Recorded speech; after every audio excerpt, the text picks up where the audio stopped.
I defended him, forgave the insults but his mother's final betrayal, stealing our future. Despite being insulted by my partner's mother when I spoke up to protect him, I forgave. However, I was devastated when his mother manipulated him and took our wedding savings. I'm Mary, 26, and my boyfriend is Alex, 28 years old. For over 3 years now, I've been in a relationship with my partner.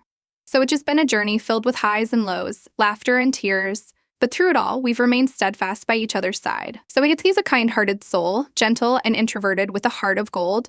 We've built a bond that's rooted in understanding and mutual respect, navigating life's challenges together as a team. However, our journey has not been without its obstacles. One of the biggest challenges we face comes from within Alex's own family, particularly from his mother. She's a complex figure, let's call her Mrs. Smith.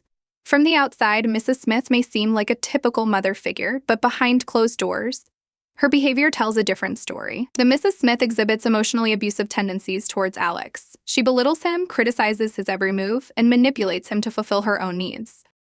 It's a pattern of behavior that has persisted for years, casting a shadow over their relationship and leaving Alex feeling trapped and powerless. As I've witnessed the dynamics between Alex and his mother unfold, it's become increasingly clear to me the toll that this emotional abuse takes on him. The constant barrage of negativity chips away at his self-esteem, leaving him feeling unworthy and inadequate. Despite the pain it causes him, Alex yearns for his mother's love and approval, desperately seeking validation from a source that seems incapable of providing it. Miss Smith's troubled background serves as a backdrop to her emotionally abusive behavior towards Dwex. 3 years ago, she went through a divorce that left her emotionally shattered. The dissolution of her marriage triggered a downward spiral in her mental state, exacerbating her already fragile emotional state. Unable to cope with the upheaval, Mrs. Smith's demeanor shifted, and she became increasingly bitter and resentful. Since the divorce, Mrs. Smith's daily routine has been marked by a sense of aimlessness and despair. She lacks motivation to engage in meaningful activities, often spending her days in isolation. Neglecting household chores and responsibilities, she allows the burden to fall on Alex and other family members. Her lack of contribution to the household only adds to the tension and resentment brewing within the family dynamic. In her interactions with Alex, Mrs. Smith's behavior takes on a toxic edge.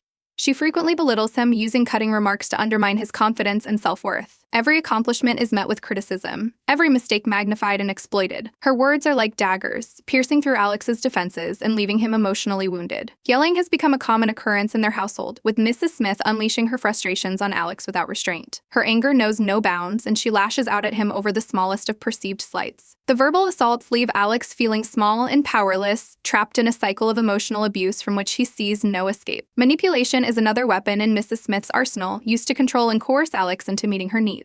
She plays on his guilt and sense of obligation, exploiting his desire to please her at any cost.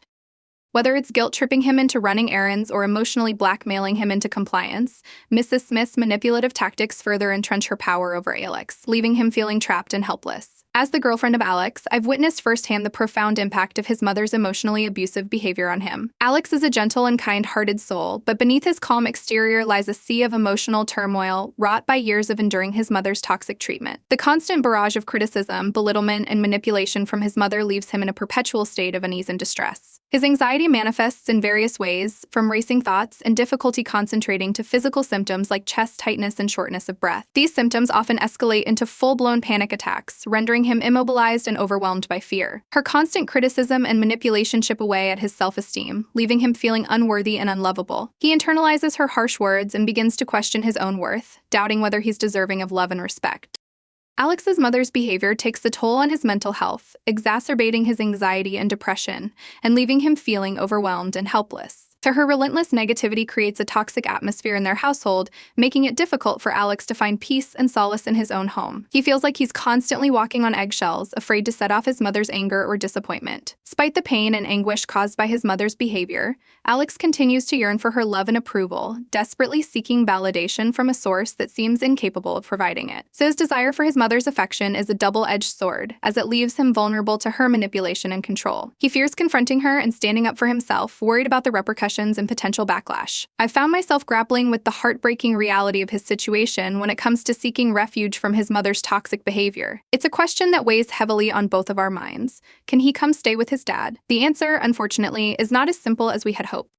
Despite the desire to find sanctuary in his father's home, Alex's dad lives in a cramped one-bedroom apartment, unable to accommodate him. However, even in the face of this obstacle, there's a glimmer of hope in knowing that his father would do anything to support him. Alex's father would be willing to make the sacrifice of moving into a larger space to provide his son with the comfort and safety he so desperately needs. Yet, despite his father's potential willingness to make such a sacrifice, Alex remains paralyzed by fear at the mere thought of confronting his mother or seeking refuge elsewhere. The terror he feels towards his mother's wrath is a powerful deterrent, holding him back from taking steps towards asserting his own autonomy and seeking a better life for himself. It's a heartbreaking reality that we're both faced with, knowing that we're working tirelessly to afford to move out and create a safe haven away from the toxicity of Alex's home environment. However, as anyone who's tried to navigate the daunting landscape of housing affordability knows, it's an uphill filled with financial constraints and limited options.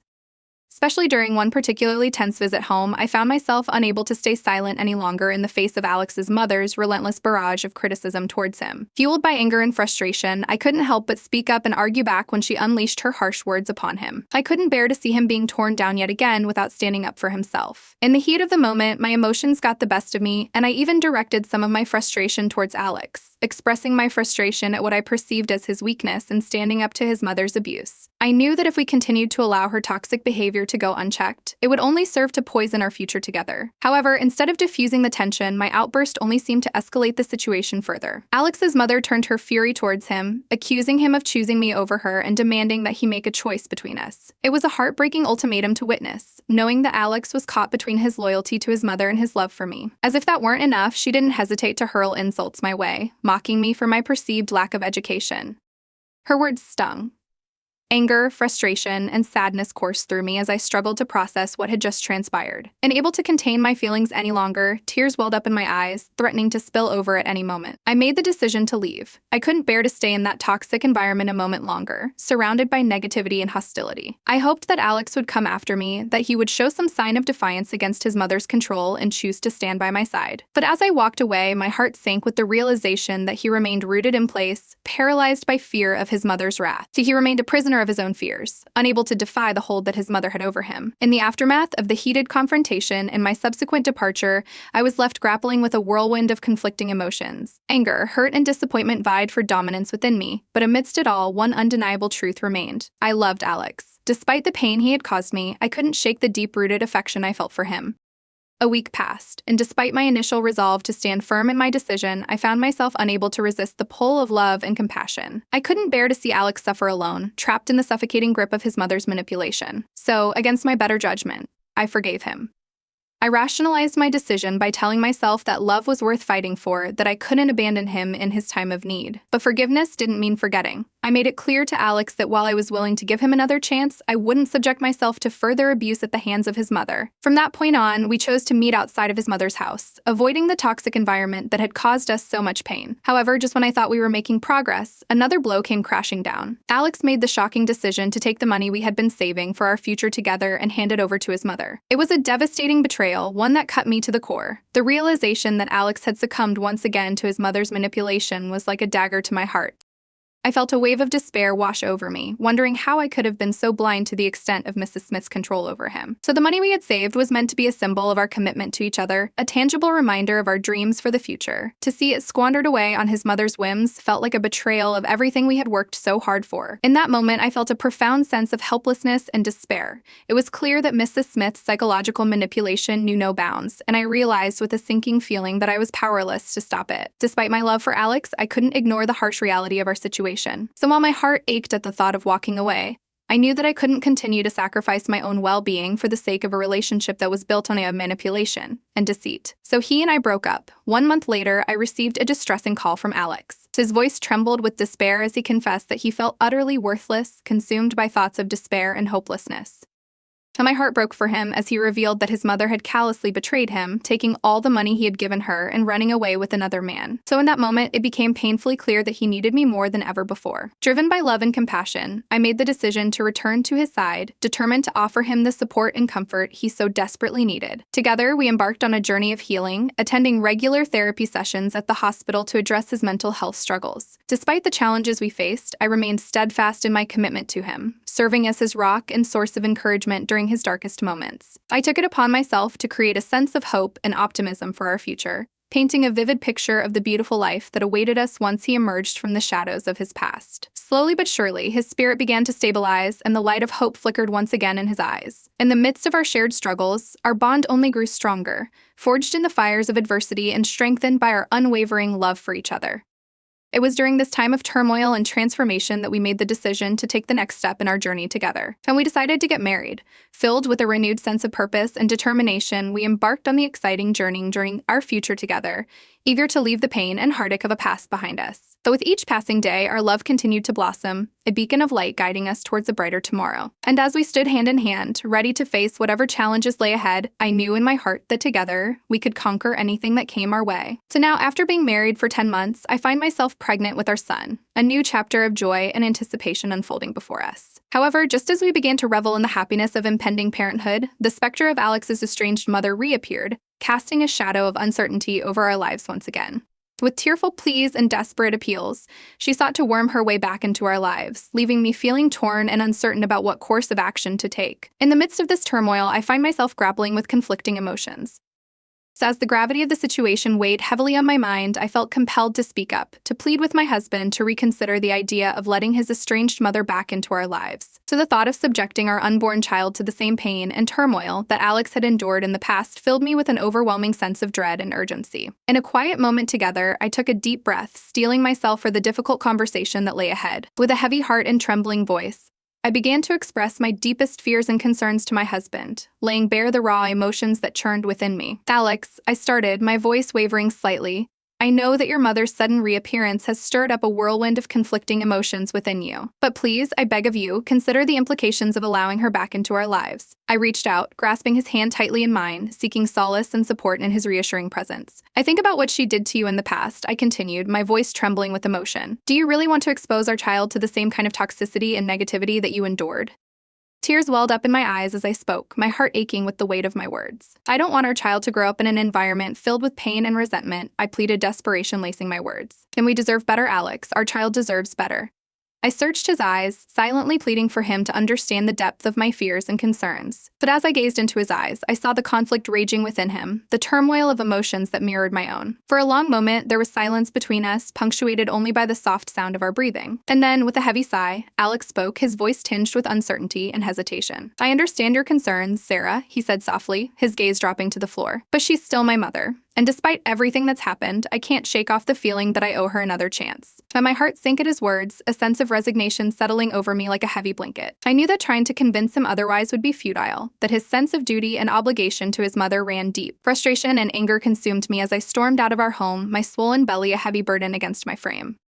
Blocking my husband's calls, I sought solace in the company of my best friend, pouring out my grievances in a torrent of tears and frustration. Days turned into weeks, my mood swinging wildly between anger and despair as I struggled to find stability amidst the chaos. Then, one fateful day, a sharp pain tore through my abdomen, sending me doubling over in agony. Fear gripped my heart as my best friend rushed me to the hospital, the urgency of the situation propelling us forward with a sense of urgency. In the sterile confines of the hospital room, the truth of our predicament hit me like a sledgehammer. My baby just turned 8 months old, fought for life within the confines of my womb, his premature arrival a stark reminder of the fragility of life. As doctors and nurses bustled around me, their urgent voices a cacophony of chaos, I clung to a sliver of hope, praying fervently for the safety of my unborn child. Time seemed to stand still as I waited with bated breath, the weight of uncertainty pressing down on me like a suffocating blanket. Then, with a cry that pierced the air like a beacon of hope, my son was born.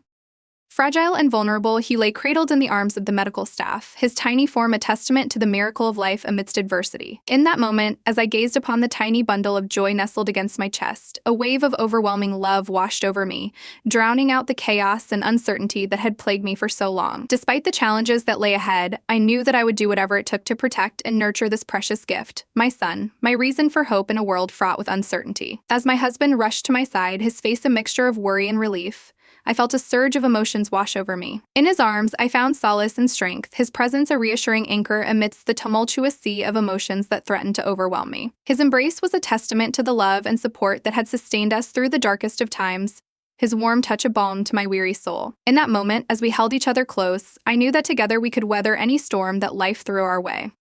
So with tears of joy streaming down our faces, we marveled at the tiny miracle cradled in my arms, his delicate features a poignant reminder of the preciousness of life. In his innocent gaze, I saw hope and promise for the future, a beacon of light in the darkness that had threatened to engulf us. Update. After a long and difficult conversation, my husband and I made the tough decisive mother-in-law in a nursing home. It wasn't an easy choice, but we knew it was necessary for her well-being and our own peace of mind. However, shortly after she was admitted, we received news that she had fled from the facility. Learning that she had run away once again filled me with a sense of dread and anxiety. Despite our best efforts to provide her with the care she needed, it seemed that she was determined to resist any form of confinement. Her refusal to stay in the nursing home left us feeling helpless and uncertain about what to do next. As I shared these concerns with my husband, I couldn't shake the feeling of impending doom that hung over us. The thought of her returning and causing havoc once more weighed heavily on my mind, casting a shadow of fear and uncertainty over our lives. Despite our attempts to move forward and create a sense of stability for our family, the specter of my mother-in-law's actions continued to haunt us, a constant reminder of the challenges we faced in caring for her and protecting our own well-being. In the midst of this uncertainty, I found myself grappling with conflicting emotions, torn between my sense of duty towards my husband's mother and the need to prioritize the safety and happiness of our own family. It was a difficult balancing act, one that left me feeling exhausted and overwhelmed. As we navigated this new chapter in our lives, I couldn't help but wonder what the future held in store for us. Would my mother-in-law return, disrupting our lives once again? Or would we finally find a sense of peace and stability, free from the turmoil that had plagued us for so long? So only time would tell, but for now, all we could do was wait and hope for the best, clinging to the belief that somehow we would find a way to overcome whatever challenges lay ahead. So in 1 week until the wedding, she ruined my dress. Can I forgive this and move forward? My future stepdaughter destroyed my wedding dress. A week before the wedding, I am torn between giving her another chance and calling off the entire event. My name is Emma, and in exactly 1 week, I was supposed to step into a new chapter of my life, dressed in a gown that carried generations of love and dreams, just as my late grandmother had envisioned. The wedding had been everything Alan and I talked about for over a year, ever since he proposed on a chilly but heartwarming evening at our favorite little lakeside spot where we first realized we were in love. But tonight, as I sit amidst the ruins of my once pristine wedding dress, those dreams feel as shredded as the delicate fabric lying in tatters around me. Alan and I met at a time when the promise of new beginnings seemed like nothing more than a distant whisper on the horizon. I was emerging from the fog of a tumultuous relationship, and Alan, similarly, was piecing his life back together after his divorce from Carrie. Our worlds collided one crisp autumn evening at a mutual friend's art exhibition, where paintings of serene landscapes and turbulent seas mirrored our own internal landscapes. From our first conversation, it was clear that Alan was a man of depth and integrity. He shared his journey with candid vulnerability, his marriage to Carrie, their early years filled with love that slowly curdled into resentment and conflict. When he spoke of Rose, his daughter, his eyes lit up. She was his pride, his joy, his grounding force. Alan explained that Carrie had always been the more ambitious partner, her desires sprawling beyond the confines of their family life, which ultimately led her down a path that did not include him. His honesty about the complexities of co-parenting with someone he could no longer trust, yet who remained an integral part of his life because of Rose, painted a picture of a man who valued honesty and responsibility above all. Our relationship developed slowly, built on a foundation of deep mutual respect and shared experiences of past hurts. Alan was clear from the start. His daughter came first. I admired this about him. It was one of the things that drew me closer, despite knowing the challenges that lay ahead. Integrating into Alan and Rose's world was not without its trials. Rose was only 6 when her parents split, and her world was irrevocably changed. So by the time I met her, she was a precocious 8-year-old with a sharp intellect and a guarded heart. Her initial wariness of me was palpable. It was clear that Carrie's influence, coupled with the insecurities bred from her parents' split, shaped her early interactions with me. Rose would often test boundaries, her remarks sometimes tinged with the sort of skepticism and rejection that only a child caught between two homes can manifest. "You're not my mom," became a refrain I heard too often, each utterance a small slice to my heart. Understanding the depth of her turmoil, Alan and I decided to seek family therapy. It was important to us that Rose felt supported, and that she understood her feelings were valid and heard. These sessions were a mix of breakthroughs and setbacks. We navigated through difficult conversations about loyalty, trust, and the changes that my presence brought into her life. Therapy provided us with the tools to communicate more effectively, and slowly, the barriers Rose had built began to crumble. Outside of therapy, I made every effort to connect with Rose on her terms. We found common ground in our love for the arts. I remember taking her to her first ballet, her eyes wide with wonder as the dancers leaped across the stage. It was one of the first times she held my hand voluntarily, a small gesture that felt like a significant victory in our growing relationship. We also shared a love for the outdoors, Alan, Rose, and I would often go on hikes. During these excursions, Rose seemed to relax, the natural world providing a backdrop against which we could all let down our guards. On one particular hike, Rose slipped and scraped her knee. It was instinctual the way I reached out to comfort her, and to my surprise, she leaned into my embrace. It was a moment of unspoken acceptance, a softening between us that felt like a gentle tide pulling us closer together. Despite these moments of connection, challenges remained. Rose's oscillation between warmth and coldness could be jarring. We had days filled with laughter and lightheartedness, and others where her withdrawal reminded me of the delicate dance we were still engaged in. Carrie's presence in the background often felt like a shadow that cooled the warmth we tried to foster. Her subtle undermining of my relationship with Rose and Alan was a constant undercurrent, adding tension to an already complex dynamic. So as our wedding approached, I sensed a shift in Rose. Perhaps it was the permanence the marriage implied, or maybe the whispers of her mother's discontent that found their way to her ears. The incidents of defiance grew, culminating in cutting remarks and resistance to the family structure we tried to build. Alan stood by me through every painful moment, his resolve to make this work as strong as mine. Yet each conflict with Rose made me question if I was truly prepared for the road ahead. The blend of therapy sessions, shared interests, and continuous open dialogue created a tapestry of our relationship that was intricate and fragile. It was a relationship that required patience, understanding, and an abundance of love, qualities that Alan and I committed to provide in abundance, despite the shadows that sometimes fell across our path. As I reflect on the journey we've undertaken together, I'm reminded of the complexity of forming a new family from the fragments of old ones. Each step forward with Rose is a delicate balance of love, patience, and respect for the young girl at the heart of our blended family. Through every challenge, our resolve to create a nurturing environment for her has remained steadfast, a testament to the power of love and the resilience of the human spirit. Our engagement story began on an unexpectedly warm evening in late September, marking an anniversary of sorts. It was on this date, 3 years prior, that Alan and I had our first date, a simple but charming evening that had started with coffee and ended with a sunset walk along the river. That night he had seemed unusually quiet during dinner, a thoughtful distant look occasionally crossing his face. I wondered if something was troubling him but decided to wait until he was ready to share. After dinner, as if retracing the steps of our initial meeting, Alan suggested a walk in the park where we'd first realized there might be something special between us. The park was beautifully quiet, with just the gentle rustle of leaves and the distant sound of the city as our backdrop. We found ourselves at a familiar bench, the one where we'd sat years ago, talking until the stars came out. He took my hand, his grip both nervous and firm, and there was a moment of deep, almost palpable silence between us. "Emma," he began, his voice soft but clear in the quiet of the evening, "these past 3 years have been the happiest of my life. I know I've said it before, but I truly believe it was fate that brought us together that night. You've brought so much light into my life, and not just mine but Rose's too, even if it's hard for her to show it sometimes." I listened, my heart beginning to race with the weight of the moment I sensed was coming. "I love you, Emma. I love the life we're building, and I want to make it official if you'll have me." From his pocket he produced a small velvet box, opening it to reveal a ring that glinted under the street lamp's glow. It was beautiful, understated, and elegant, just like the life we had begun to carve out together. The proposal wasn't a grand gesture, there were no hidden photographers, or a flash mob of dancers. It was profoundly personal, a quiet commitment made under the stars in the same spot where we'd first realized we wanted to be together. My answer was a teary, joyful yes, a word that felt too small for the enormity of my feelings but the only one that made any sense. The decision to get married wasn't just about our love for each other, it was about forming a new family unit with Rose. Alan had been upfront about his role as a father from the very beginning, and I admired him for his dedication. We knew that blending our lives would come with its challenges, particularly with Rose still adjusting to her parents' separation and the reality of her father remarrying. But we believed that with patience, understanding, and plenty of love, we could build something lasting and beautiful. In the months that followed, we started planning our wedding. We wanted a ceremony that was reflective of who we were as a couple, simple, intimate, and full of personal touches. We chose the vineyard outside the city because it was the site of one of our most memorable dates early in our relationship. We envisioned a small gathering, with close friends and family who had supported us through our respective journeys and were there to celebrate the beginning of our new life together.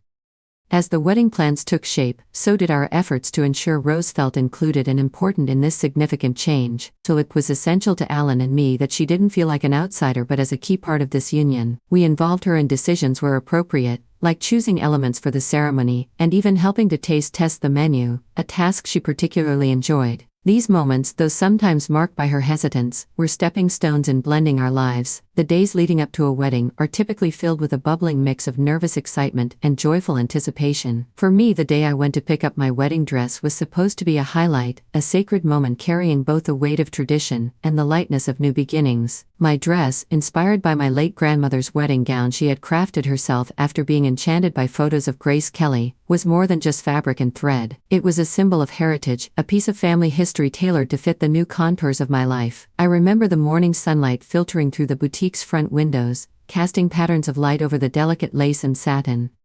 The dress hung there, a dream spun into reality, altered to fit me as I had grown taller than the women in my lineage who had worn it before. As I slipped into it, feeling the soft fabric caress my skin, I could almost hear the whispers of my grandmother's joy, and the rustle of her own gown on her wedding day. It was perfect, and after a few final adjustments, it was carefully zipped into a garment bag to protect it until the wedding. Polan and I had decided not to live together before our wedding, a nod to tradition that he insisted upon out of respect for his more conservative relatives. Therefore my apartment was my sanctuary, a place where every corner was arranged just so, including the special corner of my closet where my wedding dress now awaited its day. That particular day seemed ordinary enough.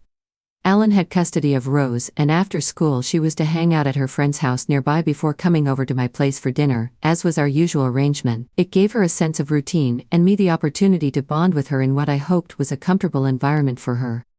Alan was running late from a meeting that had overrun, and I was in the kitchen, the sounds of a simmering pot and the scent of garlic in the air when Rose arrived. Her greeting was a casual nod, her mood unreadable as it often was these days. I asked her about her day, received a non-committal shrug in response, and went back to my cooking, leaving her to amuse herself as she usually did. Looking back, I wish I had seen, or understood, the storm brewing beneath her calm exterior. When dinner was ready, I called out to Rose, expecting her to come bounding into the kitchen as she usually did when she was hungry. But there was no response. A thread of unease began to weave itself into my heart as I walked towards my bedroom to check on her. That's when I noticed the closet door slightly ajar, a sight so unusual in my meticulously kept apartment that it sent a ripple of alarm through me. Pushing the door open, the first thing I saw was the glitter, a cascade of sparkling specks covering the floor, like a galaxy that had fallen out of the night sky. My heart stuttered, my breath caught in my throat.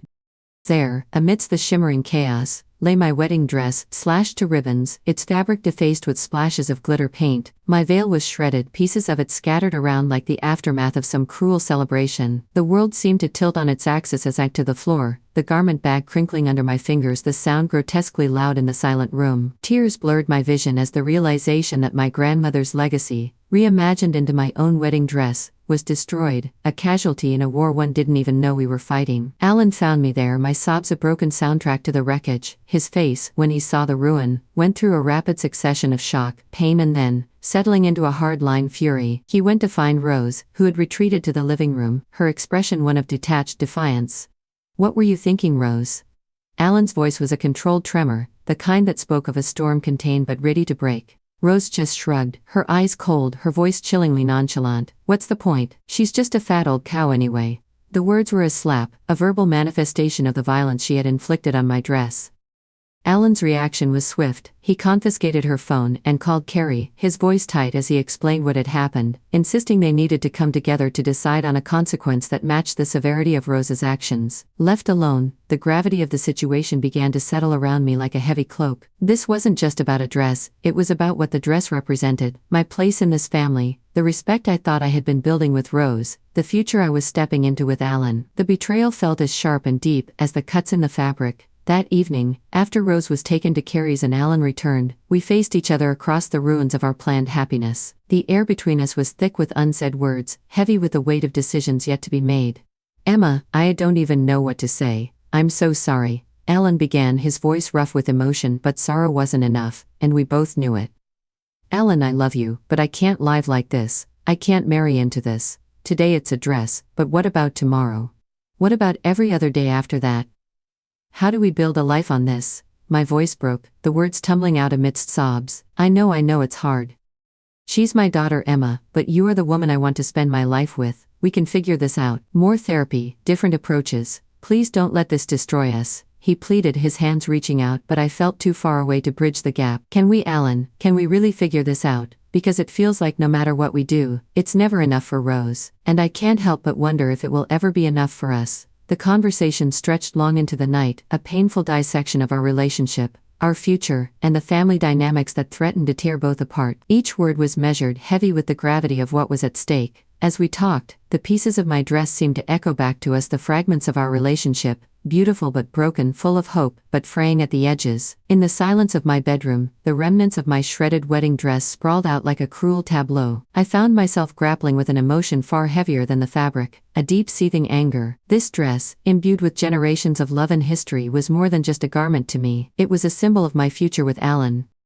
A future that now felt as tattered as the lace lying in ruins at my feet. For years I've strived to build a bridge of understanding and affection with Rose, Alan's daughter. I have navigated through her cold dismissals, her sharp barbs, and the protective wall she has meticulously constructed around her heart. Despite the challenges, I remain patient and compassionate, hoping that with time she would see me as an ally, not an adversary. But today's actions, the calculated destruction of something so precious, this was a deliberate strike, not just at the fabric of my dress but at the very fabric of our emerging family. As I sat amidst the wreckage of my wedding plans, my initial devastation gave way to a bubbling, fierce anger. The pain of betrayal from a child I had tried so hard to love was acute. It stung with the sharpness of broken promises and shattered dreams. In this whirlwind of emotion, a part of me wanted to flee, to call off the wedding and leave this chaos behind. Let Alan deal with the aftermath. Let him untangle the knotted mess of his daughter's hurt and hostility on his own.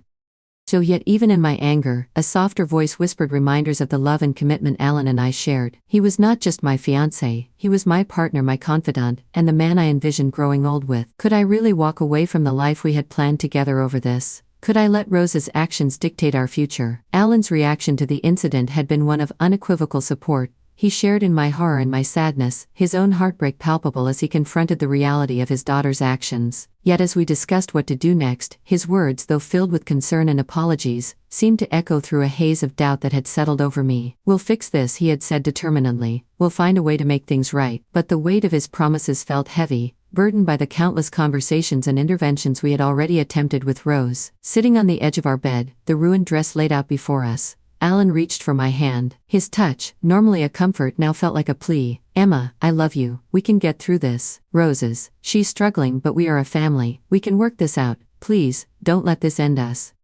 His words, sincere and fraught with fear of losing what we had built, tore at me. I loved him deeply, irrevocably. But love, I realized, was not just about embracing someone during the sunlit days. It was also about weathering storms together, and this storm was unlike any other we had faced. "I love you too, Alan, more than I can say," I responded, my voice trembling with the weight of my decision. "But loving you doesn't mean I have to accept this. It doesn't mean I should stand by as the life we want gets repeatedly torn apart by actions that go unaddressed. We need more than promises now. We need action, real change." Alan nodded, understanding the crossroads we had come to. "What do you need from me?" "From us?" he asked, his voice steady despite the uncertainty that flickered in his eyes. "I need to believe that things will truly change, that whatever steps we take next with Rose are not just temporary fixes but real solutions. And I need time, Alan, time to heal from this, and to see that change happen," I said, the resolve in my voice belying the fear that tangled my thoughts. The conversation that followed was one of the hardest we had ever had.